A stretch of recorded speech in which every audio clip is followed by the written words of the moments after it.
आपके भी इन्वर्टर में इस तरीके की प्रॉब्लम आ रही होगी। ये देख सकते हैं यहाँ पे जो हमारा जो इन्वर्टर है माइक्रोटेक का है, और यहाँ पे ये ओवरलोड यहाँ पे इस तरीके से बीप साउंड आ रही है। इसे आप कैसे बंद कर सकते हैं घर बैठे, वो मैं आपको इस वीडियो में बताऊंगा। तो यहाँ पे अभी आप देख सकते हैं इस तरीके से ओवरलोड दिखा रहा है। तो यहाँ पे आपको सबसे पहले ये चेक करना है कि आपका जो इन्वर्टर है कहीं कोई तार वगैरह तो नहीं कहीं शॉर्टकट हो गया है, ठीक है, ये भी चेक करना है। और दूसरी बात ये भी हो सकती है कि आपने कहीं ज़्यादा ओवरलोड नहीं डाल दिया इन्वर्टर पे, ये भी आपको चेक करना है। और तीसरा काम देखो आपको क्या करना है, सॉल्यूशन तीसरा ये है कि यहाँ पे पीछे की तरफ फ्यूज होता है, जिसे आपको चेक करना है, ठीक है। चलिए हम दिखाते हैं आपको।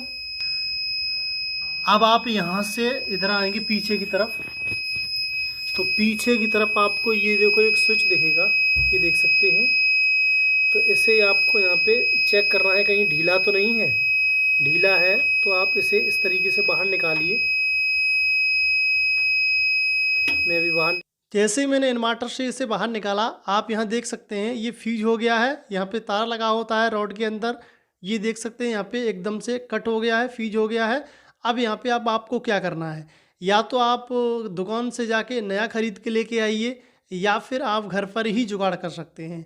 जैसे कि मैं यहाँ पे इस तरीके से दुकान से एक ख़रीद के लाया, ठीक है। 10 रुपये का 5 रुपये का ये दे देते हैं, ये देख सकते हैं। आपको बोल देना है इन्वर्टर का फ्यूज वहाँ पे ख़राब हो गया है, वो आप हमें दे दीजिए, ठीक है। अगर आप नहीं लेके आना चाहते हैं तो आप घर पर भी इस तरीके से जुगाड़ कर सकते हैं। मैंने आपको बताई है, ये लेना है जो फ्यूज हो गया है वो, ठीक है। उसके बाद एक बार लेनी है, छोटा सा तार, जो केबल होती हैं उनमें से तार निकाल लेना है इस तरीके से।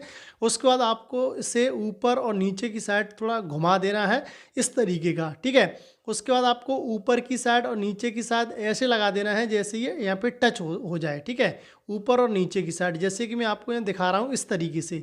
अब इससे जो आपने निकाला है वो अभी प्लास्टिक का, उसमें आपको इसे लगा देना है। उल्टा सीधा कैसा भी लगा दीजिए, कोई दिक्कत नहीं। जैसे ही आप लगा देंगे, यहाँ पे मैं इस तरीके से लगा दिया हूँ, ये आप देख सकते हैं यहाँ पे मैंने लगाया है।